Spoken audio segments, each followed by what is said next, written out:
अगर वेक्टर पढ़ने चले तो भाई उसका एक जुड़वा भाई भी है, उसके बारे में पता करना पड़ेगा पहले। उसका क्या नाम है? उसका नाम है स्केलर, और स्केलर का ही जुड़वा भाई है वेक्टर। तो अगर हमें वेक्टर क्वांटिटीज के बारे में जानना है तो पहले स्केलर के बारे में जानना जरूरी है। अब स्केलर क्या चीज है? स्केलर किसी भी तरह की न्यूमेरिकल वैल्यू को बोलते हैं। जैसे कि मैंने आपसे कहा 3, तो 3 एक स्केलर क्वांटिटी है। फिर इसी तरह से अगर मैं कहूं कि भाई वेक्टर क्वांटिटी क्या होती है या उसको डिनोट कैसे करते हैं, किसी वेरिएबल से डिनोट करते हैं जिसके ऊपर एक एरो लगा होता है। एरो सिर्फ ये शो करता है कि हम किसी वेक्टर क्वांटिटी को शो कर रहे हैं।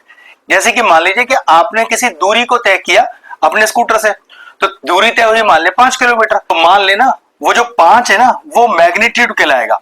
लेकिन उस 5 किलोमीटर को तय करके आप पहुंचे कहां पर, अगर आपको ये पता ही नहीं है कि 5 किलोमीटर तय तो करना है आपको अपने स्कूटर पे, लेकिन जाना कहां है ये नहीं पता, बस स्कूटर पे बैठ के 5 किलोमीटर तय कर लिया, तो याद रखना वो 5 किलोमीटर मैग्नीट्यूड ही होगा। लेकिन अगर आपको पता है कि उस 5 किलोमीटर को तय करने के लिए आपको पर्टिकुलर डायरेक्शंस भी है, मतलब जाना कहां है वो आपको पता है, या 5 किलोमीटर तय करने के बाद आप अपने पर्टिकुलर डेस्टिनेशन पे पहुंच गए, तो ध्यान रखिएगा अब वो वेक्टर क्वांटिटी कहलाएगा जिसके ऊपर वो एरो भी लग के आएगा। एरो ये शो करता है कि आपके पास मैग्नीट्यूड साथ साथ डायरेक्शन भी है। मैथमेटिकली क्वेश्चन करते समय इसका कोई मतलब नहीं होगा, लेकिन एरो अगर लग रहा है वो क्यों लग रहा है, वो सिर्फ ये शो करता है कि हम जिन क्वांटिटीज को यहां पढ़ेंगे उसमें मैग्नीट्यूड भी है और डायरेक्शन भी है। अब चलते हैं आगे। अब ध्यान से देखो जरा, क्या इसके बारे में जानते हो? एक्स एक्सिस और ये वाई एक्सिस, हाँ बिल्कुल। तो भाई जेड एक्सिस कैसा होता है? जेड एक्सिस तो ऐसा होता है, लेकिन ये तो बोर्ड है ना, 2D फिगर है, तो मैं इस जेड को आपको ऐसे तो दिखा नहीं सकता, तो फिर कॉपी पे दिखाया कैसे जाता है? इसको इस तरह से दिखाया जाता है, जेड एक्सिस। तो ध्यान रखना जो एक्स एक्सिस होता है उसका वेक्टर कंपोनेंट आई होता है, जो वाई होता है उसका वेक्टर कंपोनेंट जे होता है, और जो z होता है उसका वेक्टर कंपोनेंट k होता है। मतलब आप कहीं पर भी इसे चेक करोगे और i j k लिखा होगा तो समझ जाएंगे हम कि भाई i x का वेक्टर कंपोनेंट है, j y का वेक्टर कंपोनेंट है और k z का वेक्टर कंपोनेंट है। तो मैं अगर किसी वेक्टर को a से डिनोट कर रहा हूं तो वो वेक्टर एक्चुअल में डिनोट कैसे होगा? वो होगा vector a is equal to xi yj plus zk। ये है पूरा वेक्टर रिप्रेजेंटेशन जिसमें x के साथ उसका वेक्टर कंपोनेंट, y के साथ उसका वेक्टर कंपोनेंट और z के साथ उसका वेक्टर कंपोनेंट। अब ये बेसिक क्लियर हुआ, आगे चलते हैं।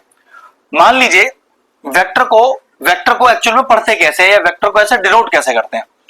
हम किसी ओरिजिन पे खड़े हैं O पर, ठीक है, और ध्यान रखो हम कहां तक गए? A पॉइंट तक, एरो पर ध्यान रखना। और फिर A से हम कहां गए? B पॉइंट तक, एरो पर ध्यान रखना, ठीक है। O से गए A से गए B, तो रिजल्टेंट ऑफ द वेक्टर क्या होगा? रिजल्ट मतलब फाइनल आंसर क्या होगा? तो याद रखना फाइनल आंसर होगा A से लेके B, एरो पर ध्यान रखना। तो देखो जरा कैसे लिखा जाएगा। O से लेके A तो OA वेक्टर प्लस A से लेके B तो AB vector is equal to, क्योंकि रिजल्टेंट है ना वो, तो OB वेक्टर। अब जब मैं आपसे बोलूं कि भाई यहां से जरा AB वेक्टर का वैल्यू निकाल दो, तो AB वेक्टर कैसे लिखा जाएगा? ध्यान से देखो, OB माइनस का OA। तो जब भी AB वेक्टर होगा तो आप हमेशा उसे कैसे लिखोगे? OB minus OA। अब क्वेश्चन अराइज होता है कि सर AB में O कहां से आ गया? तो हमेशा ध्यान रखना जो दूरी होता है ना वो ओरिजिन से ही नापा जाता है। तो what is the value of vector AB? तो लिखने का तरीका OB माइनस OA। बोलते क्या है? OB माइनस OA को बोलने का तरीका है कि position vector of B minus position vector of A। इस तरह से एक वेक्टर डिनोट होता है। चलो एक एग्जांपल और भी ले लेते हैं। जैसे मान लो मुझे डिनोट करना है PQ वेक्टर, तो याद रखना इसे लिखोगे OQ माइनस का OP, और पढ़ोगे कैसे? इसे पढ़ोगे position vector of Q minus position vector of P। इस तरह से वेक्टर को डिनोट किया जाता है। जिसमें PQ वेक्टर बोलते समय आप जब OQ माइनस OP लिखोगे तो कंफ्यूज मत हो ना कि ये O कहां से आया, क्योंकि दूरी तो याद रखो इस फिगर के हिसाब से दूरी हमेशा ओरिजिन से नापी जाती है, और AB वेक्टर का वैल्यू आया इस तरह से था जिसमें लिखा क्या जाता है OB माइनस OA। अब सोचो फिगर आपके पास आया एग्जाम में और उन्होंने क्या किया, इस एरो में थोड़ा चेंजेस कर दिया। वो देखो किस तरह से उन्होंने इस एरो को रिवर्स बना के दिया। तो पहले आप अपने बेसिक नियम पर जाना, वो क्या कि भाई ओरिजिन से स्टार्ट करके ए पर पहुंचेंगे, तो ये क्या हो गया OA वेक्टर। ए से स्टार्ट करके बी पे पहुंचेंगे तो भाई प्लस AB वेक्टर। लेकिन दिक्कत है AB वेक्टर का एरो तो उल्टा है, तो याद रखना ये AB नहीं होगा, ये माइनस ऑफ AB वेक्टर हो जाएगा, विच इज इक्वल टू हमेशा OB वेक्टर। तो OB वेक्टर का एरो भी ठीक है, तो भाई ये OB वेक्टर हो गया। अब देखो इसको लिखा कैसे जाएगा, OA वेक्टर माइनस का AB vector is equal to OB vector. अब मैं रिजल्टेंट, अब मैं AB वेक्टर यहां से कैसे निकाल लूं, AB माइनस वाले को उधर ले आता हूं, OB वाले को उधर ले आता हूं, तो OA वेक्टर माइनस का OB vector is equal to AB vector. तो ध्यान रखना इस फिगर के हिसाब से वेक्टर AB का लिखा, वेक्टर AB को कैसे लिखा जा सकता है, OA माइनस OB, मतलब position vector of A minus position vector of B, क्योंकि इस बार यहां पर एरो उल्टा दिया हुआ था। अब आते हैं अपने पहले क्वेश्चन पे। देखिए क्वेश्चन क्या कह रहा है कि let O be the origin, let O be the origin, तो पक्की बात है इसके कोऑर्डिनेट क्या होंगे 0 0 और 0, and P is any point, P is any point और जिसके कोऑर्डिनेट क्या दिए हैं -4, 3। अब दिक्कत है यहां मैं तीनों कोऑर्डिनेट लिख रहा हूं, यहां दो कोऑर्डिनेट, क्योंकि क्वेश्चन में O के कोऑर्डिनेट दिए नहीं है और P के कोऑर्डिनेट दिए हैं। P में सिर्फ दो ही कोऑर्डिनेट है X और Y, तो पक्की बात है यहां पर ये O गायब हो जाएगा, क्योंकि यहां पर जो क्वेश्चन है वो दो एक्सेस की फॉर्म में आया है, X एक्सिस और Y एक्सिस। इसका जो Z एक्सिस है, मतलब इसका जो 3D वाला पार्ट है वो क्वेश्चन में मिसिंग है। Be a point on the XY plane, पहले ही कह रहा है कि ये XY प्लेन है तो इसमें Z प्लेन नहीं है, तो इसमें तीसरा कोऑर्डिनेट नहीं है। कह रहा है express OP vector in terms of I and J। OP vector denote कर रहा है I और J की फॉर्म में, तो बड़ा आसान है, देखो क्या कर सकते हैं, ये हो गया x1 y1, ये हो गया x2 y2। अब मुझे तो OP वेक्टर चाहिए ना, याद रखना AB वेक्टर नहीं चाहिए, OP वेक्टर चाहिए, पोजीशन वेक्टर ही चाहिए। तो OP वेक्टर को कैसे लिखा जाता है, x2 minus x1 I plus y2 minus y1 j। और ये मैंने आपको शुरू में बताया था कि x एक्सिस का पोजीशन वेक्टर I होता है और y एक्सिस का पोजीशन वेक्टर j होता है। तो करो जरा x2 माइनस x1, तो -4 -0 -4 I प्लस 3 -0 3 j। तो ये लीजिए आ गया मेरे पास OP वेक्टर। क्वेश्चन में आगे क्या कह रहा है, ऑल्सो फाइंड OP वेक्टर का मॉड। अब व्हाट इज मॉड, किसी वेक्टर का अगर हमें मॉड निकालना है तो इसका मतलब होता है अंडर रूट ऑफ I के कोफिशिएंट का स्क्वायर प्लस J के कोफिशिएंट का स्क्वायर, इसी को मॉड बोलते हैं आप। तो अंडर रूट ऑफ ये हो गया 16 प्लस 9 जो कि हो गया 25 इज इक्वल टू 5। ध्यान रखना प्लस माइनस 5 मत लिख देना, क्योंकि OP मॉड का मतलब है कि एक पॉजिटिव वैल्यू आएगा। 5 यूनिट्स आ गए। If the position vector of A, if the position vector of A of A point, देखना है बोर्ड पर पॉइंट क्या दिया हुआ है, ये देखना ये वेक्टर ऐसा तो नहीं लिखा हुआ, पॉइंट जैसी कोई चीज नहीं, अगर वेक्टर फॉर्म में लिख रहा हूं तो ये 12y प्लस nj हो गया, ठीक है, is 13। If the position vector of A of a point this is 13, find the value of n। What is this position vector of A? नहीं तो ये 13 क्या है, हाँ ये दिया है 13 अपने को, और फिर ऐसे समझ लो ना मैग्नीट्यूड दिया है ना 13 आपका वेक्टर तो हो ही नहीं सकता, तो मैग्नीट्यूड निकालने का तो एक ही तरीका है, क्या, अंडर रूट ऑफ x के कोफिशिएंट का स्क्वायर प्लस j के कोफिशिएंट का, सॉरी I के कोफिशिएंट का स्क्वायर प्लस j के कोफिशिएंट का square, squaring on both sides करो,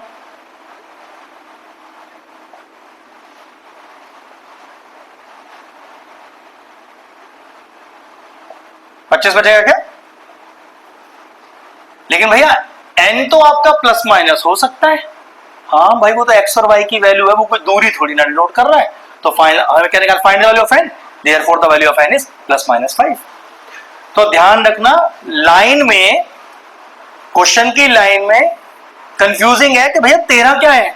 तो भाई 13 सोचो क्या है, शुरू में इसलिए बताया था ना, 13 तो एक मैग्नीट्यूड है। बोर्ड पे देखो सब, 13 तो एक मैग्नीट्यूड है। तो भाई वेक्टर अगर आपके पास है तो मैग्नीट्यूड निकालना आपको आता है, आपने उस मैग्नीट्यूड की वैल्यू 13 रख दी। फिर मैग्नीट्यूड क्या होता है, अंडर रूट ऑफ आई के कोफिशिएंट का स्क्वायर प्लस जे के कोफिशिएंट का स्क्वायर। सॉल्व किया, एन का वैल्यू आ गया, खत्म कहानी। कोई क्वेश्चन में कहीं नहीं लिखा है कि वो 13 क्या चीज है, ठीक है, वो आपको पता होना चाहिए। Find the scalar and the vector component of the vector with initial point.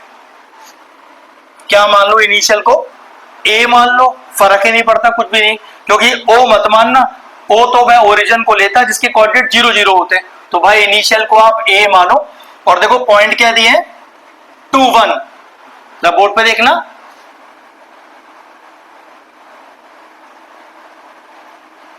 एक बच्चा कह रहा है ओ कहां से उठा लाए, तो सोच के देखो, ए जैसा तो पॉइंट होता है ना, अगर उसे पोजीशन, अगर उसे वेक्टर की फॉर्म में लिखना है तो पोजीशन वेक्टर की फॉर्म में लिखना होता है, जिसमें ओ हमेशा इंक्लूडेड होता है, क्योंकि सारी दूरी ओरिजिन से ही नापी जाती है हमेशा, ठीक है।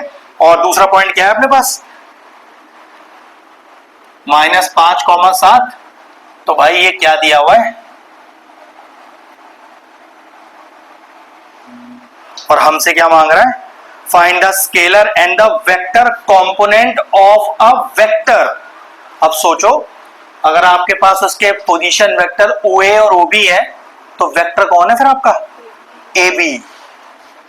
इसलिए वो शुरू का बेसिक सिखाना जरूरी है कि OA और OB से वेक्टर कौन बनेगा, AB बनेगा, जिसे आप लिखोगे क्या एक्चुअल में, OB माइनस OA, ठीक है। तो व्हाट इज OB, माइनस का 5i प्लस का 7j माइनस ऑफ, ठीक, कितना आ गया, माइनस का 7i प्लस का 6j। अब चेक करो जरा, फाइंड क्या करना है, स्केलर और वेक्टर कंपोनेंट। ये तो वेक्टर आया है, कैसे लिखेंगे, स्केलर कंपोनेंट कैसे लिखेंगे, वेक्टर कंपोनेंट, फिनिश कहानी। ये हम 2D के लिए सीख रहे हैं, भाई 3D के लिए भी हो सकता है। एक नया चीज है, एक इक्वेशन दी है, सुनो सब, एक इक्वेशन दी है। अभी हम यहां वेक्टर की बात नहीं कर रहे, एक स्ट्रेट लाइन की बात करते हैं।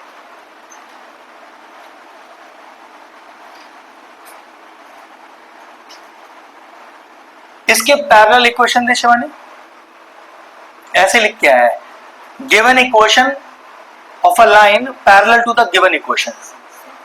क्या कर रही है वो बता दे,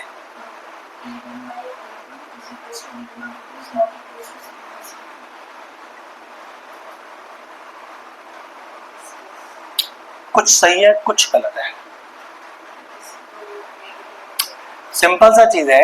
अगर किसी लाइन के पैरेलल इक्वेशन चाहिए तो दो काम कर सकते हो, किसी सेम नंबर से मल्टीप्लाई या किसी सेम नंबर से डिवाइड, सेम नंबर से, ठीक है। लेकिन ये स्ट्रेट लाइन की कहानी के लिए ऐसा होता है। लेकिन अगर वेक्टर में मुझे किसी के पैरेलल चाहिए तो हमें एक वर्ड चाहिए वहां पर,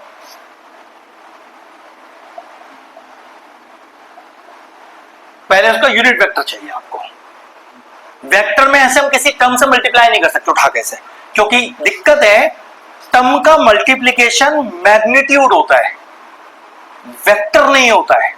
आपको वेक्टर पैरेलल बनाना है तो उसके लिए क्या करना है, तो आपको पहले भैया उसके लिए यूनिट वेक्टर फाइंड कर दो एक। अब भैया यूनिट वेक्टर कैसे फाइंड करते हैं, इसका फॉर्मूला है सीधा, देखो कैसे, unit vector is denoted by n cap.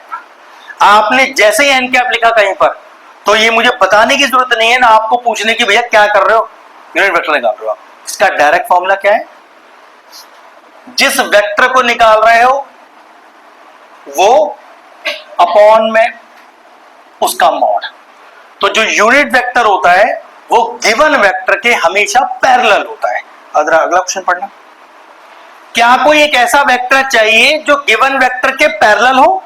भैया आगे ना एक मैग्नीट्यूड जैसा वर्ड भी लिखा हुआ है ना, वो बाद में चेक करेंगे उसे। पहले ये चेक करो कि मुझे वेक्टर के पैरेलल कोई वेक्टर चाहिए।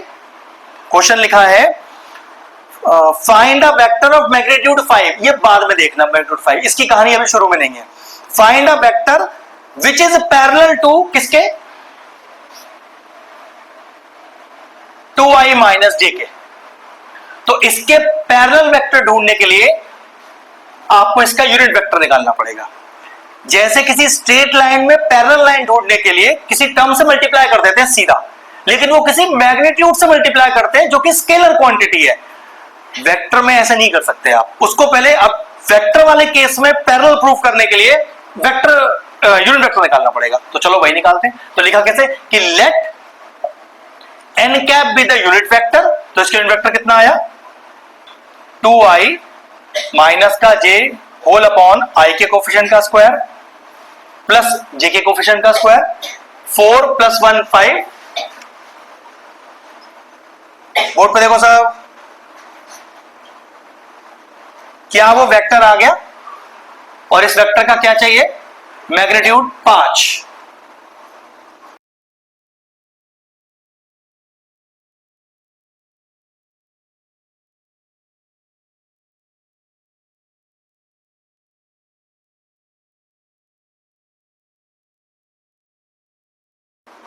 फिनिश, कॉपी करो। तो ऐसा पैरेलल वेक्टर चाहिए जिसका मैग्नीट्यूड 5 हो। तो तूने तो अभी सिर्फ यूनिट वेक्टर से पैरेलल वाला वेक्टर निकाला है, 5 मैग्नीट्यूड वाला कहां निकाला है? उसके लिए 5 मल्टीप्लाई कर दिया लास्ट में जाकर। 7 होता 7 से करता, 2 होता तो 2 से करता। ठीक है, एक ऐसा वेक्टर देखो बोर्ड पे, ये तो पैरेलल वेक्टर है, इसके 5 मैग्नीट्यूड वाला भी चाहिए भाई, तो 5 मल्टीप्लाई करता हूं सेट में। नहीं करता तो कोई जरूरत नहीं थी, अगर क्वेश्चन में नहीं मांगा होता तो। ठीक है, the position vector of ABCD, जरा बोर्ड पे देखो, पोजीशन वेक्टर वर्ड लगा के दे रहा है। माने बेटे पोजीशन वेक्टर में वहां देखो कहीं ओ लिखा है क्या? तो फिर मैंने कहां से लिख दिया उठाकर? हाँ जी, बिल्कुल सही जवाब। चेक करो, ये ऐसा ही है। आपको 4 पोजीशन वेक्टर्स दिए हुए हैं ए बी सी डी, तो आगे उनके वेक्टर्स भी दिए हुए हैं कॉमा लगाकर। फिर हमसे कहता है भाई प्रूव करके दिखा दे। डीबी वेक्टर का वैल्यू है 3b माइनस ए, ये प्रूव करना है। और एसी वेक्टर का वैल्यू है a प्लस 3b। तो अंजलि जी, डीबी वेक्टर को क्या लिख सकता हूं मैं? भैया आप जानो आप क्या लिख सकते हो, मुझसे क्या पूछ रहे हो? क्लास आप पढ़ाने के लिए आए हो, हम पढ़ाने आए आपको? क्या लिखूं से? पूछ रही हो, बता रही हो क्या? बाद वाला माइनस पहले वाला। ओबी वेक्टर माइनस का ओडी वेक्टर। चेक करो ओबी कितना है अपने पास और कितना है ओडी। भैया माइनस के बाद ब्रैकेट लेने का रिवाज है हमारे यहाँ, छविलदास में होता है, होता है, आप भी लगा लेना। लेकिन भैया आपने ब्रैकेट तो लिया ही नहीं।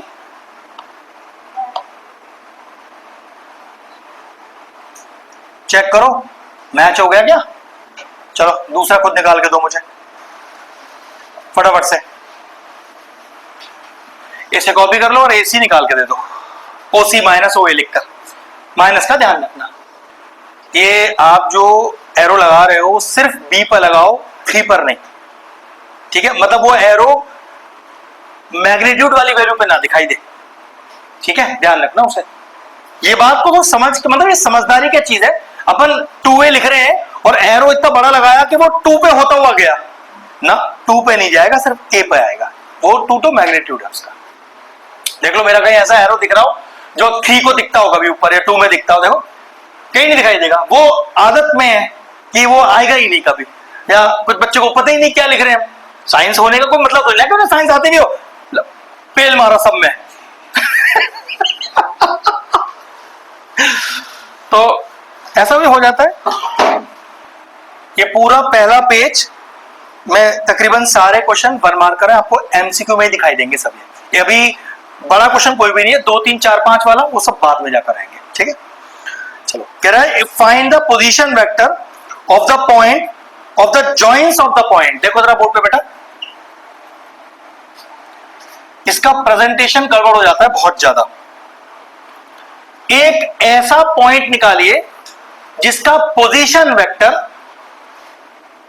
ए और बी पॉइंट का पोजीशन के वेक्टर के डिवाइड करता हो इन द रेशियो।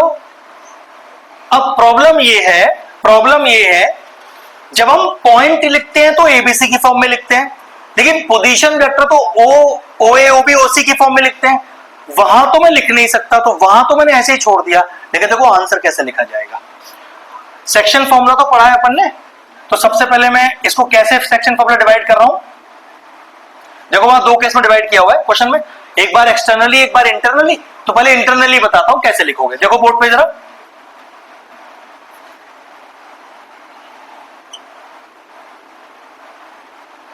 बात लिखनी पोजीशन वेक्टर की फॉर्म में है, लेकिन पॉइंट एबीसी की फॉर्म में ही आएंगे।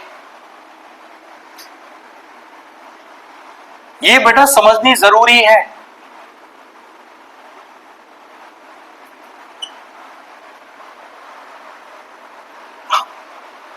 फिनिश हो गया। कितना आंसर आया? ओ ए। क्या है हमारे पास ओ ए पॉइंट है? कहां गया? हाँ है ना पहले वाला। तो एक तरह से मुझे ओ ए कितना दिया हुआ है चेक करो, स्टेप चेक करो, और ओ बी कितना दिया हुआ है देखो। तो क्या लिख दूं?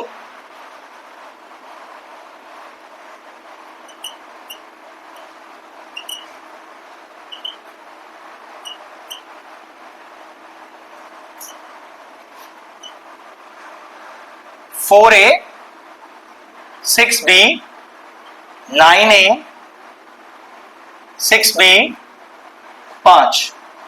कितना आ गया मेरा पोजीशन वेक्टर सी? जब वो सी ए बी को इंटरनली डिवाइड करा इन द रेशियो 3:2 में, तो ये फाइनल आंसर आया 13A माइनस का 12B अपॉन 5। फिनिश। और यही वर्ड अगर इंटरनली की जगह मैं किसको सॉल्व कर रहा होता तो बस बेटा यहां माइनस आ गया होता, और कोई चेंज नहीं है। समझ में आ गया? एक्सटर्नली का लॉजिकली मतलब ये होता है कि the point C does not lie on the line A B, बाहर से कहीं से उसे डिवाइड कर रहा है। मतलब कोई पॉइंट सी यहां पर है जो ए बी को एक्सटर्नली डिवाइड कर रहा है, बस इतना अंतर होता है। फॉर्मूले में माइनस का फर्क पड़ता है, अदरवाइज बिल्कुल सेम है। तो एक्सटर्नली लिखकर माइनस लगा के सॉल्व कर दो। चलो फटाफट से जल्दी। छोटे छोटे 1 मार्कर क्वेश्चन है बेटा। ये कुछ पूछ रहे हैं, समझ नहीं आया तो पूछ सकते हो। चलिए क्वेश्चन नंबर 8 पर आइए। 3 वेक्टर आपको दिए हुए हैं, उन्हें कोलिनियर प्रूव करना है।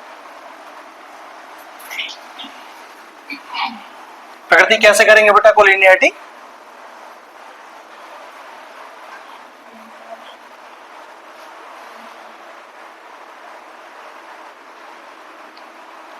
कोलिनियर प्रूव करना है। आपने तो अच्छे से कर लिया है, वीडियो भी देख लिया है अच्छे से।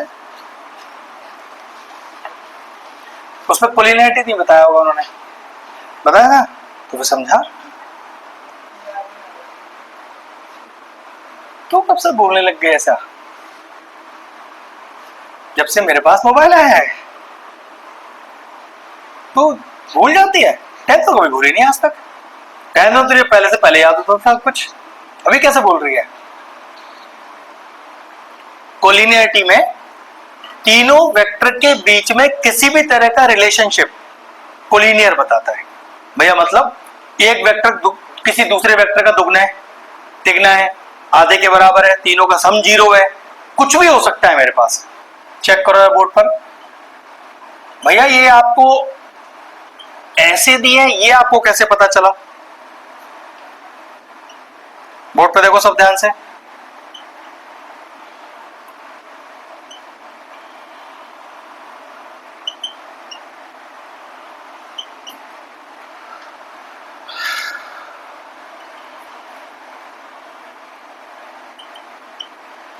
तीन वेक्टर है मेरे पास, ओ ए ओ बी ओ सी। सबसे पहले मैं क्या निकालूंगा, ए बी, वो कैसे निकलेगा, ओ बी माइनस ओ ए। फिर मैं निकालूंगा बी सी, जो कैसे निकलेगा, चलो पहले इतना निकाल के दो भैया, कोई जुगाड़ ही नहीं निकली आपके इससे, तो तब मुझे इसकी जरूरत पड़ेगी। हो सकता है मेरा जुगाड़, मेरा काम इसी दो से ही हो जाए। चलो पहले करो इतना।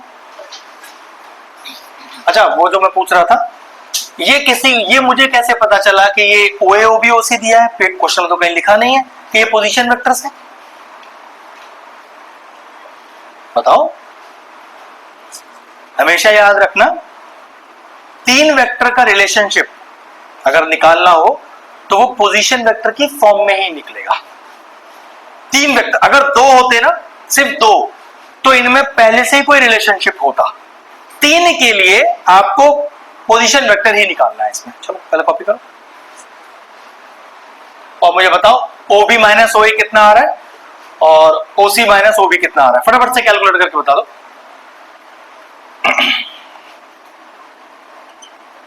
तो ओ बी माइनस ओ ए,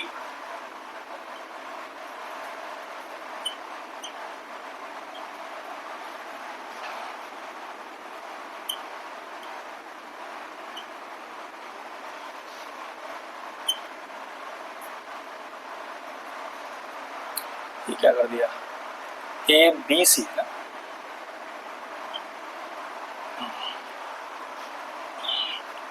तो ये हो गया माइनस का 3a प्लस का 5b और माइनस का c। ऐसे ही बी सी निकालो, तो b मतलब ओ सी माइनस हो, तो ओ सी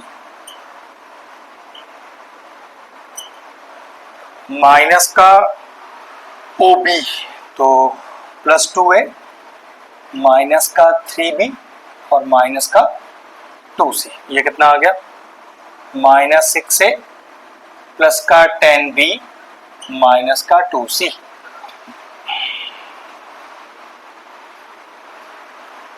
किसी को कोई रिलेशनशिप दिखाई दे रहा है, ऐसे ही चेक करो, इसमें 2 मल्टीप्लाई कर देना पूरे में ए बी में, तो क्या ये बी सी के बराबर हो जाएगा। तो आप लिखोगे कि since B C vector is twice of A B vector, hence A B C are collinear, या given vectors are collinear. Finish. कैसा भी रिलेशनशिप आ जाए किसी के बीच में, चलो तो लिखोगे since twice of A B vector is equal to B C vector, hence the given 3 vectors are collinear. कुछ भी हो सकता है, मैंने क्या बोला, तीनों वेक्टर के बीच में किसी भी तरह का रिलेशनशिप उसको कोलिनियर बना देता है। मेरा रिलेशनशिप में चेक करो, ए बी सी तीनों मौजूद नहीं है, है तो, और रिलेशनशिप है ट्वाइस के बराबर है। कुछ भी हो सकता है, कुछ भी हो, अभी तो पहला क्वेश्चन कर रहे हो, ऐसा भी हो सकता है भैया सीए की जरूरत पड़ रही है, इनमें तो कोई रिलेशन दिखा नहीं, मैं सीए भी निकाला तो तीनों का सम 0 आ रहा है, ये भी तो रिलेशनशिप है। रिलेशनशिप बनेगा जरूर अगर कोलिनियर है तो, ठीक है, ऐसा है। पहले 9th वाला क्वेश्चन देखो, आपको एक वेक्टर गिवन है, सब देख लो बेटा एक बार, एक वेक्टर गिवन है, आपको इसका सिर्फ मैग्नीट्यूड निकालना है।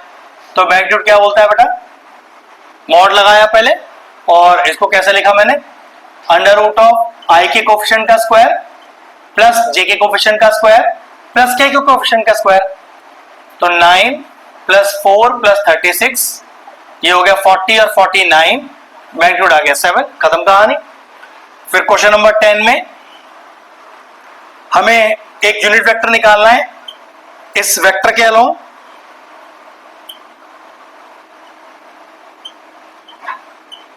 तो देखिए जरा, तो let n cap be the unit vector,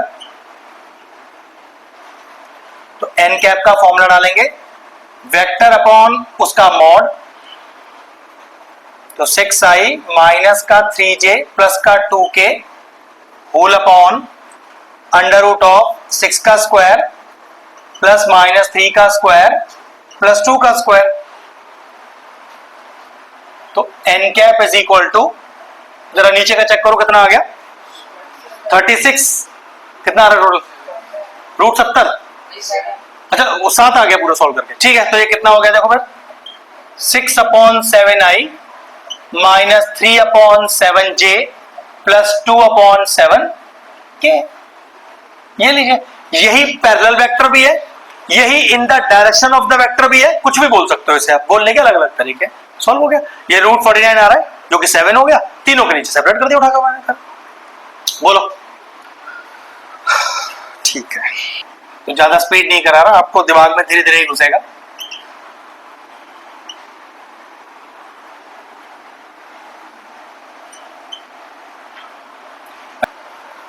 Shivani गिरे भैया औकात में रहो, हमारे औकात के देख के बात करो।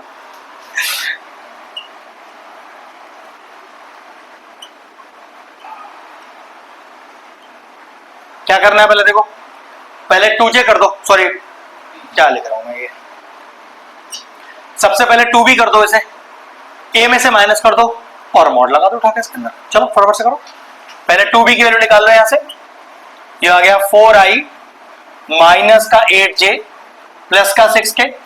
अब a माइनस 2b करो, तो भाई 3i माइनस का 2j प्लस का k माइनस का 4i प्लस का 8j माइनस का 6k, ये हो गया माइनस i प्लस का 6j माइनस का 5k। फिर आपसे कह रहा है भाई मॉड भी निकाल दो इसका, अंडर रूट ऑफ i के कोफिशिएंट का स्क्वायर प्लस j के कोफिशिएंट का स्क्वायर प्लस k के कोफिशिएंट का स्क्वायर। तो 1 प्लस 36 प्लस 25 कितना आ गया भाई, 30 और 2 50 60 61 62 आएगा ना, रूट 62। अब चेक करो स्प्लिट हो रहा है क्या, फिर तो नहीं होगा भी, तो फिर बस खत्म हो गया आंसर, रूट 62 ही आ जाएगा। मेन दो चीजें पढ़नी है अपने को वेक्टर्स में, क्या, एक तो दो वेक्टर्स का डॉट प्रोडक्ट या स्केलर प्रोडक्ट, और हमें पढ़ना है दूसरा केस में क्रॉस प्रोडक्ट या वेक्टर प्रोडक्ट, ठीक है। डॉट प्रोडक्ट में फॉर्मूला होता है mod A mod B cos theta, जबकि क्रॉस प्रोडक्ट में फॉर्मूला होता है mod A mod B sine theta into N cap. बताऊंगा ये एन कैप की कहानी जब हम पढ़ेंगे इसके बारे में, पहले इतना कॉपी करो जरा। Dot product of two vectors और vector product of two vectors या cross product of two vectors. या एक छोटा सा कॉन्सेप्ट लिख लेना जब आप क्रॉस प्रोडक्ट पढ़ोगे। देखो क्या, हियर, ये समझने वाली बात है बेटा, here this n cap is perpendicular to both A vector and B vector, ये पता होना चाहिए। जब क्रॉस प्रोडक्ट में हम वहां एन कैप लिखते हैं तो ये एन कैप एक ऐसा यूनिट वेक्टर है जो दोनों इंडिविजुअल वेक्टर्स के परपेंडिकुलर होता है, बस ये पता होनी चाहिए। इसका इस्तेमाल कैसे करूंगा वो बताऊंगा मैं जब क्वेश्चन करेंगे। अगर डॉट प्रोडक्ट मांगा है, क्रॉस प्रोडक्ट मांगा है, लेकिन भैया क्वेश्चन में ना थीटा तो कह ही नहीं ना कुछ, उसके बारे में कोई बात ही नहीं कर रहा थीटा के बारे में, तो फॉर्मूले में फिर कॉस थीटा अप्लाई भी नहीं होगा। और सॉल्व कैसे होगा वो समझ लो जरा। उससे पहले लॉजिक देख लो, I dot I J dot J के डॉट के 1 होता है, ठीक है। अब जो हमसे क्वेश्चन नंबर 14 की बात कर रहा है, देखो उसमें ए डॉट बी निकालना है अपने को, लेकिन भैया एंगल तो दिया नहीं है, तो समझ जाना अभी इसका इस्तेमाल नहीं हो रहा है क्वेश्चन में, अभी नॉर्मल डॉट प्रोडक्ट होगा। वो कैसे होता है देखो, यही तो समझने वाला चीज है। ध्यान से देखो बोर्ड पे, मैं सही लिखा है क्या, पॉइंट दिया है 1 1 2, तो 1i 1j 2k, ठीक है। और बी वेक्टर कितना दिया हुआ है चेक करो, 3 2 -1, तो देखो और मुझसे क्या फाइंड करवा रहा है, ए डॉट बी। याद रखना ए डॉट बी पे इस फॉर्मूले का मैं तब इस्तेमाल करूंगा जब ये थीटा गिवन होगा मुझे। क्वेश्चन में थीटा नहीं गिवन, सॉरी, अभी फॉर्मूले का इस्तेमाल ही नहीं करा रहा है मुझसे, ठीक है। कैसे करना है देखो, ए डॉट बी आई वाले को आई वाले से मल्टीप्लाई कर दो, तो भाई इसका मैग्नीट्यूड कितना है 1, तो 1 इंटू 3 3, और what is I dot I, कोई प्रॉब्लम, 1 इंटू 2 2, और जे डॉट जे 1, 2 इंटू -1 -2, और के डॉट के 1, तो what is the value of A dot B 3, finish, खत्म। ठीक है, चलो इफ कुछ रूल से लिख लो, छोटे से 3-4 रूल है।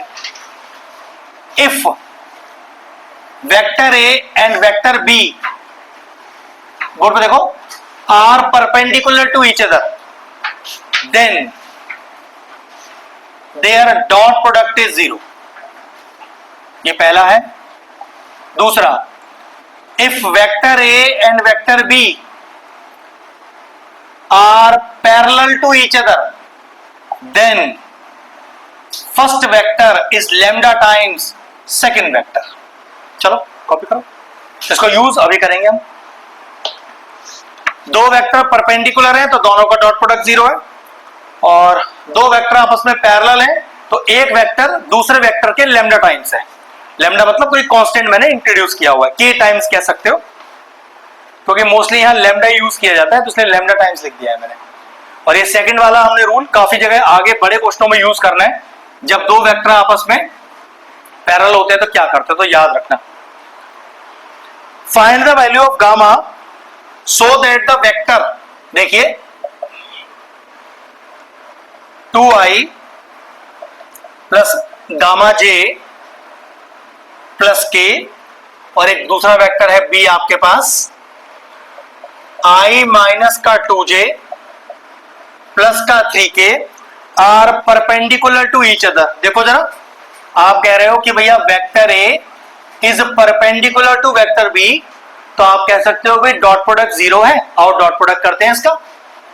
Then a dot b is equal to 0, चलो डॉट प्रोडक्ट करो, 1 2 इंटू 1 2, और i dot i 1, gamma into -2 is -2 gamma, j into j 1, 1 into 3 is 3, k dot के 1 इज इक्वल टू 0। कितना आ गया, 2 -2 gamma plus 3 equal to 0, 5 equal to 2 gamma, and what is the value of gamma 5/2। Finish हो गया, खत्म। a vector is equal to 3i plus 2j plus 9k, और b is equal to i plus pj plus k। एक बार perpendicular p का value निकालिए, एक बार पैरेलल p का वैल्यू निकालिए। तो परपेंडिकुलर है तो आप कहोगे कि since a is perpendicular to b, then a dot b is equal to 0। चलो डॉट करो फटाफट से, तो 3 into 1 plus 2p into 1 plus 9 into 1 is equal to 0, तो 3 plus 2p plus 9 is equal to 0, 2p is equal to -12, b equal to -6। Check कर लो भाई। अब एक बार पैरेलल वाले केस के लिए फाइंड करने वाली बात, तो लिखोगे कि since a vector is parallel to b vector, then a is equal to lambda times of b। तो देखो a कितना है, लैम्डा टाइम्स ऑफ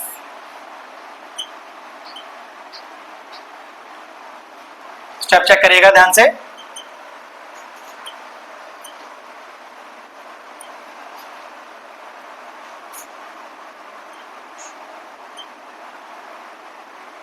क्या मैं i से i का कोफिशिएंट कंपेयर कर लूं, j से j का कोफिशिएंट कंपेयर कर लूं, k से k का कोफिशिएंट कंपेयर कर लूं, तो लैम्डा की वैल्यू कितनी आ गई, i वाले i से, फिर j वाले से कंपेयर करो, लैम्डा निकाल ही चुका हूं। लेकिन देखो भैया एक लैम्डा 9 भी आ रहा है आपके पास, जब लैम्डा की वैल्यू 3 है तब p का वैल्यू 2/3 है, लेकिन जब लैम्डा की वैल्यू 9 है तब देखो p का वैल्यू कितना आएगा। तो ध्यान रखना आपके पास यहाँ p की 2 वैल्यू होंगी, क्योंकि यहाँ लैम्डा की 2 वैल्यूज है आपके पास। बात समझ में आ गया। बस कॉपी कर दो। चले नया टॉपिक आ गया, एंगल निकालना है। और कॉपी आ गया। एंगल के लिए देखो मैंने अभी डॉट और क्रॉस के दो फॉर्मुलेस लिखवाए थे आपको, उसमें साइन थीटा और कॉस थीटा था, उसमें वो थीटा अटक रहा है ना, और थीटा ही तो एंगल होता है अपना। तो चलो फिर वहीं से फॉर्मूला निकलेगा।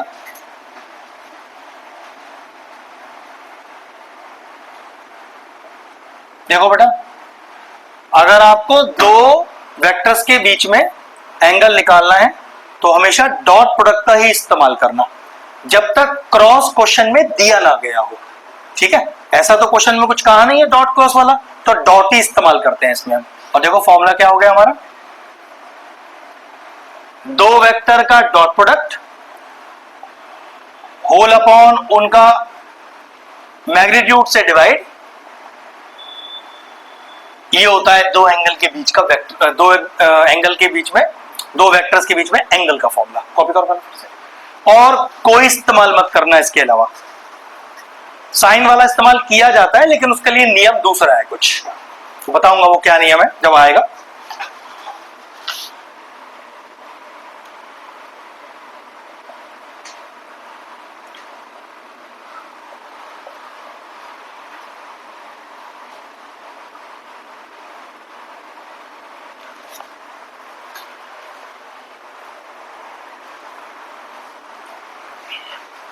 पहले ए डॉट बी निकाल लो, तो यह 1 2 -1।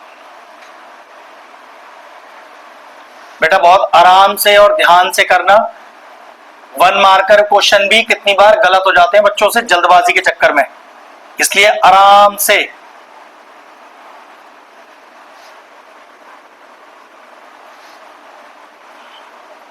पूरा प्रॉपर फॉर्मुलेस प्रॉपर तरीके से लिखकर, जल्दबाजी नहीं।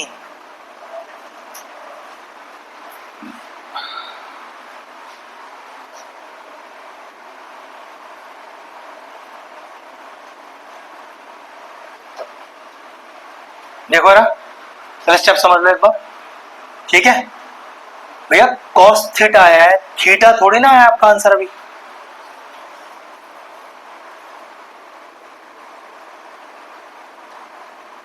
क्या √18 स्प्लिट हो सकता है? 9 नहीं कैसे होगा ये? 9 to the 80, तो 9 तो हो गया, 3√3 तो 3√2 हो गया। फिर ये तो कितना होगा बेटा कॉस इनवर्स? ये है इसका फाइनल आंसर। चलो देखो, लिख के ऐसे आता है, 1 मार्कर क्वेश्चन है, मोस्टली पूछा जाता है। ए ऑन बी, तो डायरेक्ट फॉर्मूला है बेटा ए ऑन बी का, दोनों वेक्टर का डॉट अपॉन ऑन वाला केस।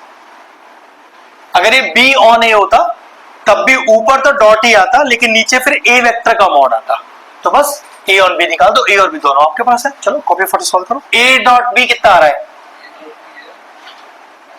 8, और नीचे बताओ 7। तो प्रोजेक्शन ए ऑन बी कितना हो गया? 8/7 आ गया। चेक करो क्वेश्चन नंबर 20 सही तरह से लिख रहा हूं मैं?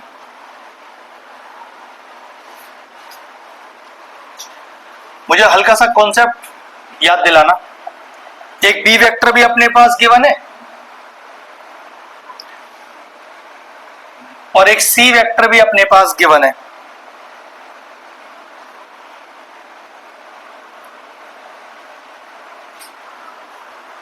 मुझे ये शो करना है ये तीनों वेक्टर किसी राइट एंगल ट्राइंगल की साइड को ही शो कर रहा है या गिवन है। तो क्या कॉन्सेप्ट लगाना ठीक रहेगा मेरे लिए कि भैया, परफेक्ट जवाब है कि भैया अगर ये तीनों राइट एंगल ट्राइंगल को शो करती हैं, अब ये नहीं पता भाई कौन सी साइड को शो करती है, लेकिन एक बात कंफर्म है, अगर दो साइड परपेंडिकुलर निकली तो दोनों का डॉट प्रोडक्ट 0 हो जाएगा। तो चेक कर लो सबसे पहले, क्या भाई ए डॉट बी 0 तो नहीं आ रहा? फिर चेक, अगर नहीं आ रहा तो चेक करना पड़ेगा कि भाई बी डॉट सी जीरो तो नहीं आ रहा, और जिसका भी नहीं आ रहा तो फिर चेक करो कि सी डॉट ए जीरो तो नहीं आ रहा। और अगर ये राइट एंगल ट्राइंगल को फॉर्म करती हैं अगर, तो ऐसा हो ही नहीं सकता कि तीनों में से कोई एक जीरो ना बैठे आपके पास। चलो आप बताओ कौन सा जीरो आ रहा है मेरे लिए, करके बताओ। अब एक राइट एंगल ट्राइंगल फॉर्म करते हैं, देखो जरा, सभी का ए डॉट बी जीरो आ रहा है, तो गारंटी है ए और बी कौन सी दो साइड हो सकती हैं, कोई सी भी रख सकते हो। तो पक्की बात तीसरी साइड कौन सी है, ये वाली, खत्म कहानी। तो लिखोगे पहले अब एक ट्रायंगल बना लो फटाफट से। देखो इसको ऐसे मान लेना, बोर्ड पे देखो बेटा, इसको ए मान लेना, इसको बी मान लेना और इसको सी मान लेना। अब आपने डिनोट तो कर ही दिया, फिर आप कहोगे देखो कि since A dot B is equal to zero, जो कि आप निकाल के दिखाओगे, हेंस देखो vector A is perpendicular to vector B, therefore three vectors forms a right angle triangle. खत्म कहानी, फिनिश। छोटा सा क्वेश्चन है। 15 देखो क्या कह रहा है, dot product of a vector, उस वेक्टर को कुछ लेट कर लो, एम वेक्टर मान लेता हूं उसे, जिसको मैं क्या ले लूं, एक्स आई वाई जे प्लस जेड के।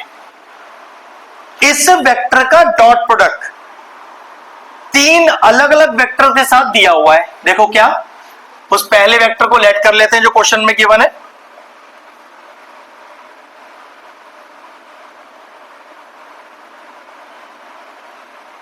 अभी समझ में आ जाएगा, परेशान मत हो।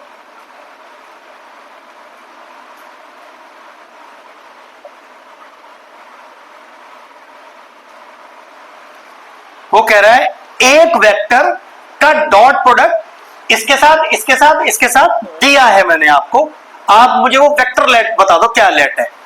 तो मैंने क्या किया, उस वेक्टर को पहले लेट किया कि एम वेक्टर मैंने कोई लेट माना, ठीक है। क्वेश्चन क्या दिया है कि एम वेक्टर का ए वेक्टर के साथ डॉट प्रोडक्ट दिया है -1, फिर उसी एम वेक्टर का बी वेक्टर के साथ डॉट प्रोडक्ट दिया है 6, और उसी एम वेक्टर का सी वेक्टर के साथ डॉट प्रोडक्ट दिया है 5, ठीक है। अब जरा पहले m इंटू ए में डॉट प्रोडक्ट निकालो, m और a में कितना आएगा, 3x प्लस 0y माइनस का 5z इज इक्वल टू -1। हम जब वर्ड प्रॉब्लम करते हैं मैट्रिसेस की, तब भी तो ऐसे ही क्वेश्चंस बन के आती है हमारे पास, अब भी वही आ रही है। अब m के साथ b कीजिए बेटा, 2x plus 7y plus 0z, ठीक है। अब m के साथ c का कीजिए। अब आपके पास तीन इक्वेशन आ गई, तीन वेरिएबल के साथ। क्या मेथड है निकालने के लिए, पहले आप इसमें ए इनवर्स निकालोगे, फिर वो सॉल्व करोगे। तो अगर ये क्वेश्चन एग्जाम में आया है तो पक्की बात है अब इनवर्स वाला क्वेश्चन मैट्रिसेस से नहीं आएगा, और अगर मैट्रिसेस से आ गया है वहां पर इनवर्स वाला क्वेश्चन, तो फिर ये वाला क्वेश्चन नहीं आ सकता, क्योंकि एक जैसे दो क्वेश्चन तो नहीं आएंगे एग्जाम में। अब कैसे सॉल्व करेंगे, अब वही मेथड यूज करेंगे जो हम मैट्रिसेस डिटरमिनेट में करते हैं। कैसे, 3 0 -5 2 7 0 1 1 1 इज इक्वल टू -1 6। याद है या भूल गए सब, है याद? फिर हम इसे ऐसा, ये कब कर लिया हमने किया था बेटा, किया था कोई बात नहीं, अब तभी रिवाइज करा रहे हैं सारा। चलो कॉपी करो। लेकिन अगर एक बार क्रैक कर दिया 80 तो लाइफ बन जाएगा। एक तो इज्जत, वो तो भाई ऐसे ऐसे आती है फिर अपने पास, और पैसे की तो फिर टेंशन ही नहीं होती वहां पर, वो तो है भर भर के आता है, लेकिन इज्जत बहुत ज्यादा आती है पूरे खानदान में। जिंदगी कितने लोग किसके खानदान में IITN है, हमारे में है 2, सारे नाक कटती रहती है उनके सामने हमेशा हमारी। आज भी जब वो हमसे ज्यादा कमा रहा है या कम, उसको मैटर नहीं करता, वो IITN है। अलग ही रेड कारपेट बिछाया जाता है उसको जाने के लिए, हमें साइड करते जाओ, साइड खड़े हो जाओ तुम, वो I18 है। तो भाई फर्क पड़ता है इस बात से। तो क्योंकि उसकी मेहनत ही ऐसी है, टाइम लगता है इस चीज के लिए, पूरा समय जाता है उसका। फोनों में थोड़ा समय जाएगा ऐसे बच्चों का, ना बैडमिंटन में जाएगा समय, ना घूमने फिरने में। सिंपल सी बात है। उनका तो फिर तरीका ही अलग है। और वो ये चाहे कि हम अभी 12th के साथ साथ ही JEE का पेपर निकाल लें और एडवांस और मेन, पॉसिबल ही नहीं है बेटा। रैंक ही नहीं आएगा इससे अच्छा, टाइम और खराब होगा, पैसे भी खराब होंगे। I18 बनना है तो भाई आपको 1 साल ड्रॉप करना पड़ेगा, नहीं बनना तो फिर तो कहीं से कुछ भी एडमिशन ले लो, फर्क ही नहीं पड़ता है, सब एक ही है। अब A इनवर्स के लिए कुछ फॉर्मूले थे भाई, पहले क्या याद है भैया? Adjoint of A upon A mod. फिर एडजॉइंट ऑफ A क्या होता है, मुझे बहुत टाइम हो गया निकाले हुए भैया, कोफैक्टर ऑफ A का ट्रांसपोज। और भाई फिर कोफैक्टर्स कैसे निकलते हैं, तो वो हमें निकालना है उसे। ऐसा ही है, चलो स्टार्ट करते हैं निकालना। आराम से निकालते हैं, कुछ जल्दी नहीं है, क्लास तो 3 घंटे की है, आराम से धीरे धीरे मध्यम मध्यम चलते हैं।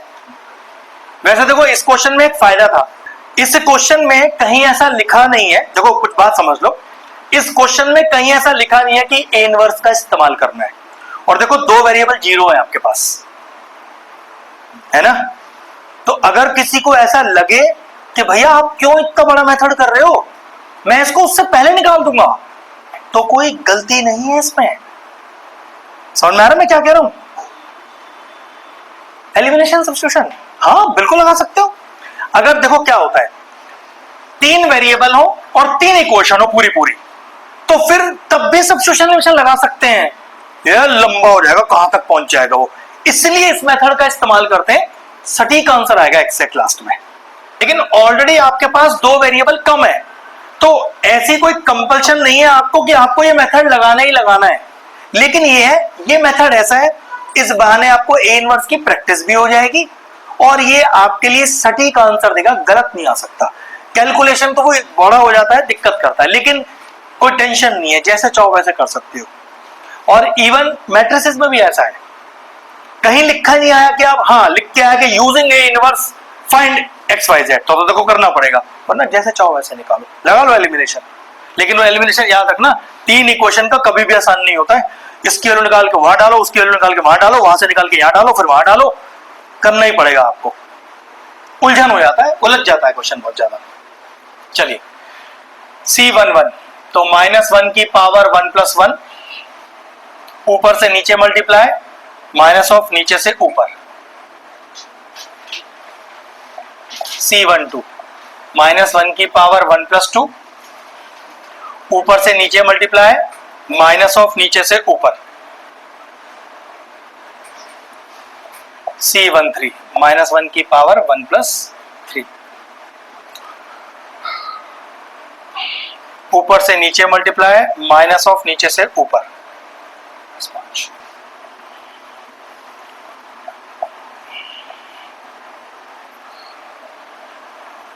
0 माइनस ऑफ -5।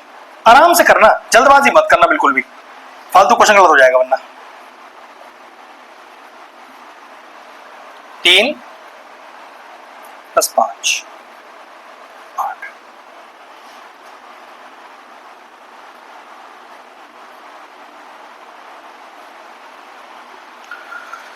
C23, 3 - 0, 3 लेकिन माइनस का 3। C31,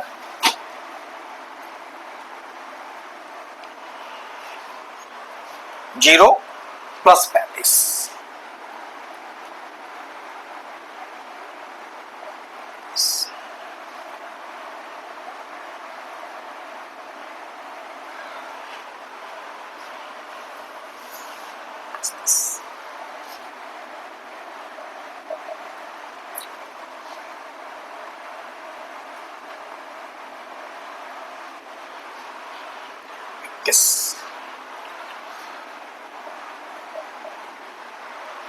चेक कर लो भाई स्टेप।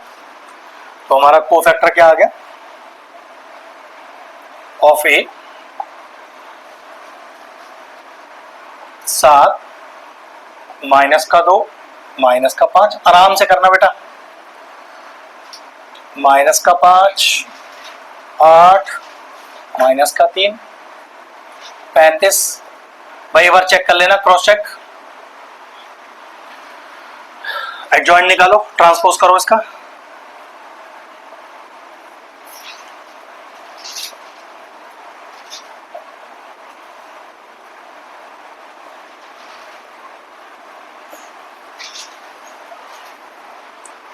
ए मॉड निकाल के बताओ कितना आ रहा है?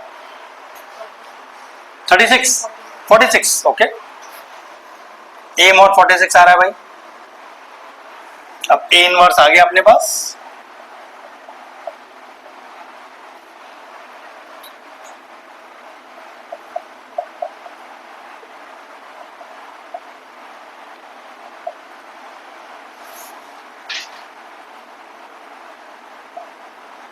चलो, तो x is equal to A inverse B.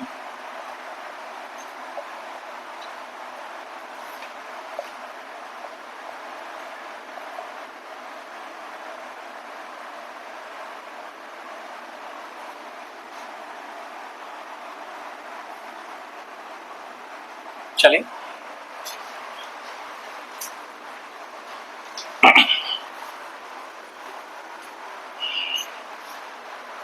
ध्यान से, माइनस का 7, माइनस का 30, 5 5 25 और 2 कैरी, 5 15 16 17, फिर 2 48 और माइनस का 50, 5 माइनस का 18 और प्लस का 5 और 105। ये हो गया -37 प्लस 175, 50 माइनस का 50 और माइनस का 13 प्लस 105। कितना आएगा भाई? 138। यहां तो जीरो ही आ गया और नीचे 13 हटा, 105 में से 13 हटाओ, 2 92।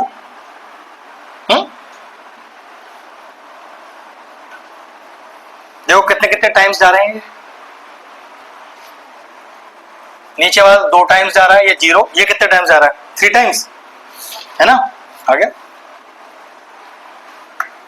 एक्स वाई जेड की वैल्यू। और ये एक्स वाई जेड ही हमारा वेक्टर एम था एक्चुअल में। तो कितना फाइनल आंसर आया? 3i plus 0j plus 2k। ये लीजिए, आ गया हमारा वेक्टर। अब यही एक क्वेश्चन वेक्टर में भी आ गया और यही क्वेश्चन फिर से आ गया एक बार और। नहीं, ऐसा होता ही नहीं कभी भी, एक ही बार आएगा जब भी आएगा। ए क्रॉस बी चाहिए, ए और बी वेक्टर दिया है, क्रॉस निकालना है। क्रॉस के लिए i, j और k रखो वैल्यूज 0 2 1 1 1 1। जैसे ए डिटरमिनेंट को सॉल्व किया जाता है, प्लस माइनस प्लस लगा के सॉल्व करते जाइए, ए क्रॉस भी अपने आप आ जाएगा हमारा। देखो जरा, तो A cross B is equal to positive i,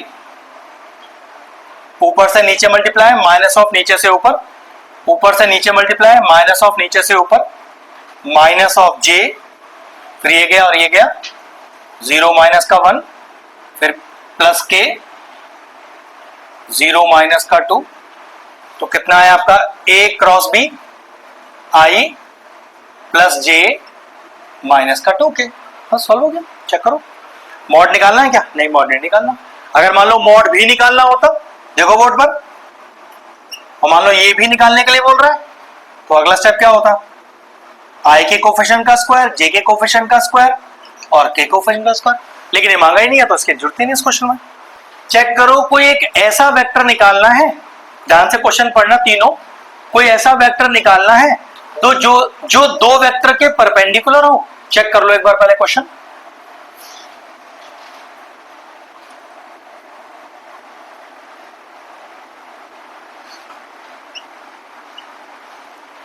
check करो, ऐसा ही वेक्टर निकालना है।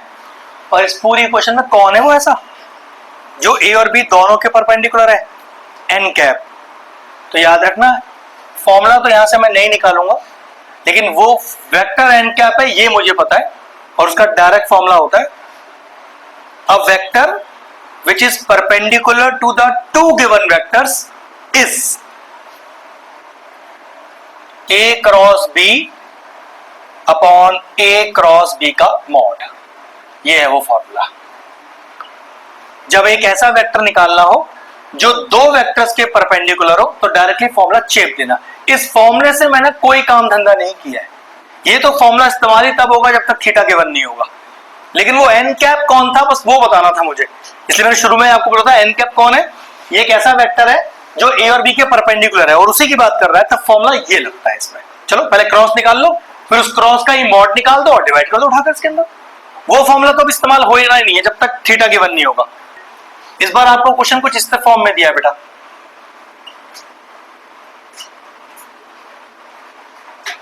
ध्यान से देखना, थोड़ा अलग है क्वेश्चन, करना यही है लेकिन प्रेजेंटेशन का पार्ट डिफरेंट है एकदम।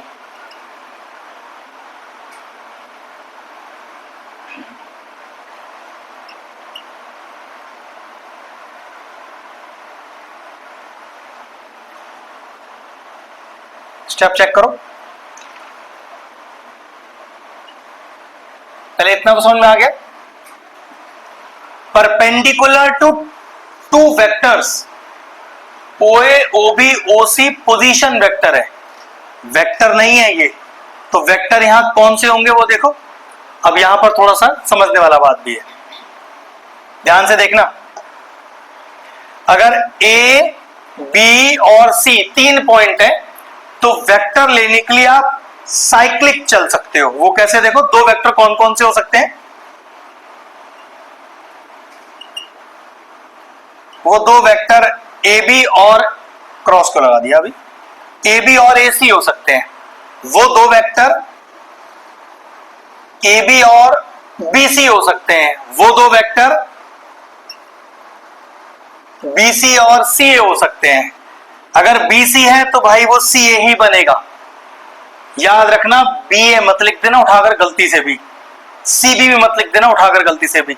हमेशा वेक्टर साइक्लिक चलता है, तो सबसे बेस्ट है या तो ये दो ले लो या फिर ये दो ले लो, इसकी भी जरूरत नहीं है, कोई से भी दो वेक्टर ले लो आपकी चॉइस के। फिर आपने लिखा कि let n cap be the perpendicular vector, जो दो वेक्टर के परपेंडिकुलर है। अब आप लेट ले लो, आप कौन से दो वेक्टर मान रहे हो, फॉर्मूले में चेप दो उठाकर, मैं ऊपर वाले मान रहा हूं मान लो। तो हमारा जवाब क्या हो गया, दो वेक्टर का क्रॉस अपॉन दोनों वेक्टर का मॉड, क्रॉस का मॉड, फिनिश हो गया।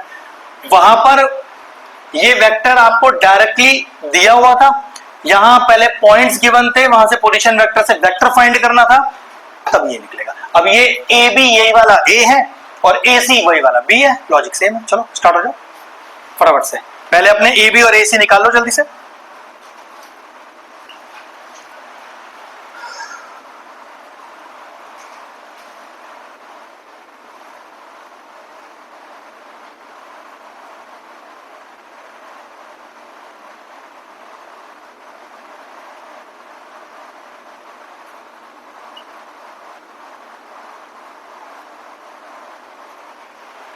जीरो जे कर देते हैं,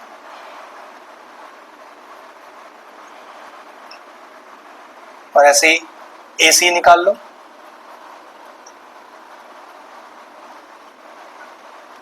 OC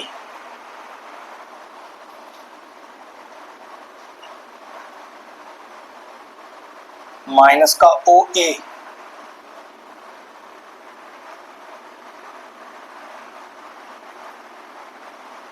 ये हो गया I माइनस का 2J माइनस का K। दोनों वेक्टर आ गए, दोनों को क्रॉस निकालो, फिर दोनों का क्रॉस का मॉड निकाल दो, बस खत्म।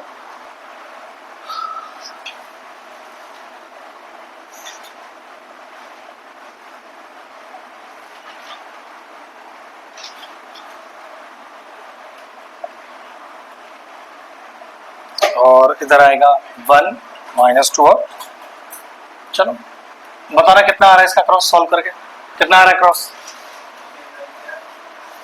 10i plus 3j। चेक कर लो भाई पहले आंसर, यही आ रहा है क्या? बोर्ड निकालते हैं इसका।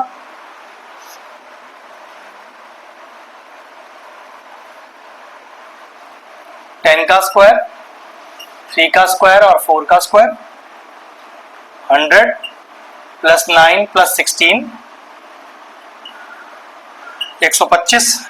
सॉल्व कर लो ना, 125 सॉल्व होगा तो 5√5। ठीक है, 5√5। अब डिवाइड कर दो आंसर। तो ये लिखकर formula direct, n cap is equal to, तो 10/5√5ji, फिर 3/5√5j। काट पीट कर लेना अगर हो रही हो तो, नहीं हो रही तो रहने देना। 4/5√5। ठीक, ये लीजिए कि ऐसा वेक्टर आ गया जो परपेंडिकुलर है दो गिवन वेक्टर्स के। बस क्वेश्चन वेक्टर फॉर्म में ना होकर पॉइंट्स की फॉर्म में था, जिससे आपने पहले पोजीशन वेक्टर निकाला, फिर उससे अपना मेन वेक्टर निकाला और तब आंसर सॉल्व किया। अगला क्वेश्चन पढ़ते हैं क्या दिया है, तो बताओ आप लोग नेक्स्ट क्वेश्चन में क्या डिफरेंस है, पूरा पढ़ लो एक बार। चलिए बता बेटा एक बार, अगला क्वेश्चन क्या कह रहे हैं? मतलब ये आ गया आंसर आपका। अब क्या कह रहा है भाई, इसका मैग्नीट्यूड भी चाहिए मुझे, मेरे वाला। कितना मैग्नीट्यूड मांग रहा है इसका? 9। तो फाइनल आंसर में 9 से और मल्टीप्लाई कर उठाकर बस खत्म कहानी, हो गया उसमें सॉल्व। ठीक है, मतलब इस बार वो अपने मन चाहा मैग्नीट्यूड भी मांग रहा है, तो पहले अपना यूनिट वेक्टर निकाल लो, उसके बाद जिस नंबर से जिस मैग्नीट्यूड को मल्टीप्लाई कर रहा है मल्टीप्लाई कर दो, पूरे क्वेश्चन 9 से मल्टीप्लाई कर दो, खत्म कहानी, हो गया। ठीक है, सब वन टाइम करना है। एरिया ऑफ ट्राइंगल निकालने का फॉर्मूला क्या होता है, देखो बोर्ड पर।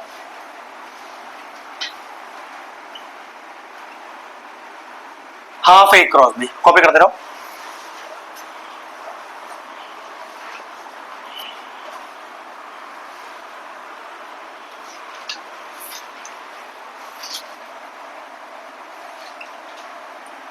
एरिया ऑफ पैराग्राम निकालने का फॉर्मूला ए क्रॉस बी।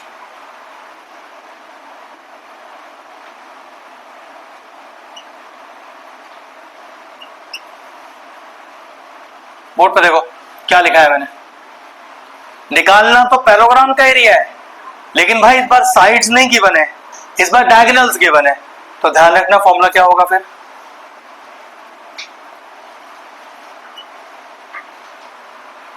फिर ये होगा, यहां ए और बी साइड्स को दिखा रही हैं, ए और बी साइड्स को दिखा रही हैं, ए और बी डायगोनल्स को दिखा रही हैं। ठीक है, ध्यान रखना। 9 देखो जरा,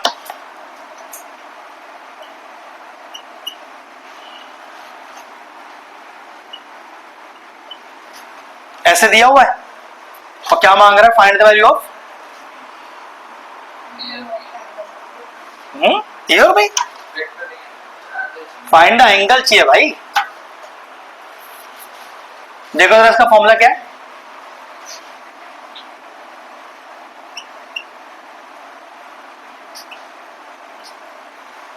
ये तो है ए क्रॉस बी साइन थीटा, और इसका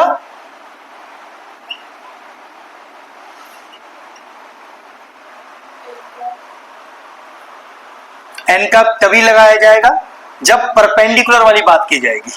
अगर परपेंडिकुलर वाली बात नहीं की गई तो यहां एन कैप को नहीं दिखाया जाएगा। ठीक है, बोर्ड पे देखो साहब,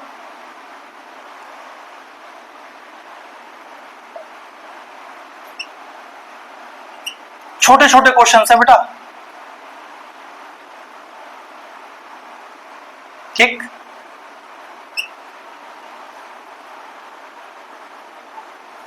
फिनिश हो गया। ऐसा फॉर्मूला है वो, ए डॉट बी का whole square plus A cross B का whole square is equal to,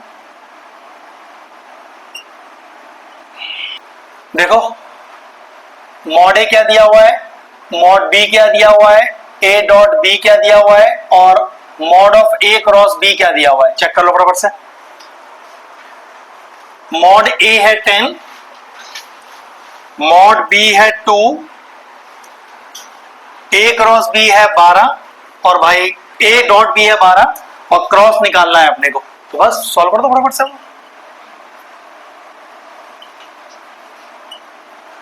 10 का स्क्वायर और 2 का स्क्वायर,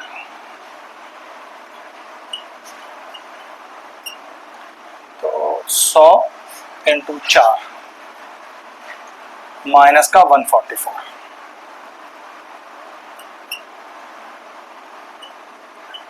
400 माइनस 144 कितना आएगा भाई? 10 में से 4 गया 6, 9 में से 4 गया हाँ 256, और 256 किसका स्क्वायर रूट बनेगा? 16 का, है ना? 16 का तो होता है आगे, तो ए क्रॉस भी आ गया, एक मॉड ऑफ ए क्रॉस भी आ गया 16। क्वेश्चन कह रहा है कि भाई दो वेक्टर आपस में बराबर हैं, आप मुझे एक्स और वाई का वैल्यू निकाल दीजिए। देखिए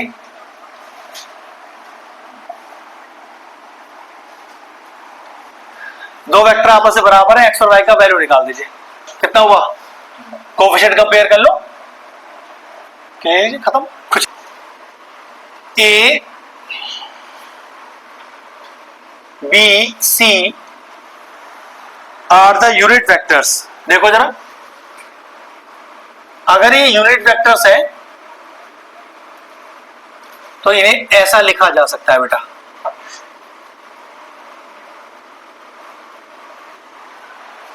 यूनिट का मतलब होता है 1, ठीक है? इनकी वैल्यू 1 है, मॉड लगाकर, ए लिखकर नहीं, मॉड के साथ एबीसी रखना, ठीक है? फिर हमसे कहता है एक रिलेशनशिप और हम आपको दे रहे हैं, ये 0 के बराबर है। ये बोर्ड में बहुत बार आया हुआ है क्वेश्चन, पेपर में भी दिख जाता है बच्चों का, 3 नंबर तक का क्वेश्चन है। आप हमें वैल्यू निकाल दीजिए, इसमें एक छोटी सी चीज सिखानी है बस, फिर तो आप मेरे ख्याल से इजीली सॉल्व भी कर पाओगे। ले बेटा चलो इसको यूज करते, चेक करो 2ab plus 2bc plus 2ca में 2 कॉमन आ जाए तो ab plus bc plus ca तो लिखा हुआ है वो, लेकिन भैया वो तब आता है जब a plus b plus c का होल स्क्वायर हो आपके पास, तो a square plus b square plus c square plus 2ab plus 2bc plus 2ca, 2 तो बाहर निकाल लेंगे हम, स्क्वायरिंग ऑन बोथ साइड्स करना है। ऐसे ही दिमाग चला सकते हो क्वेश्चनों में, ठीक? अब देखो मैं क्या करने वाला हूं, एक छोटी सी चीज जो मुझे यहां बतानी है, या हो सकता है आप मुझसे पूछ लो।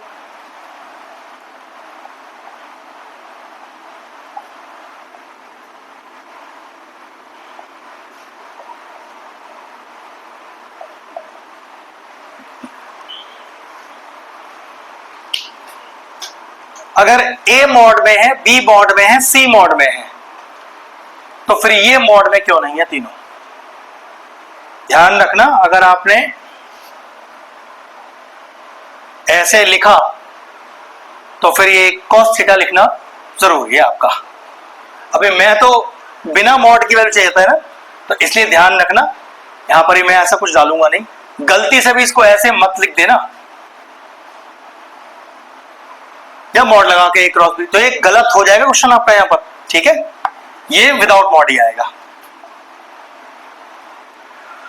इन तीनों का वैल्यू आई थिंक 1 है मेरे पास, जिसका स्क्वायर भी 1 है, 2 कॉमन ले लिया,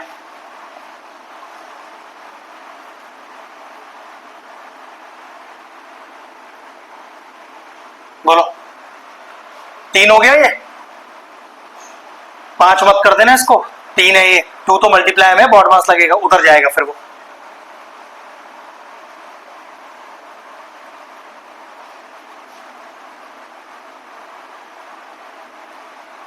और क्या करो अगला स्टेप, क्या करना है? 2 को उधर लेके जाओ, तो इस एक्सप्रेशन का वैल्यू क्या आ गया? 3 मार्क का क्वेश्चन है, मॉड नहीं लगाई, समझाइए फिर से बोल।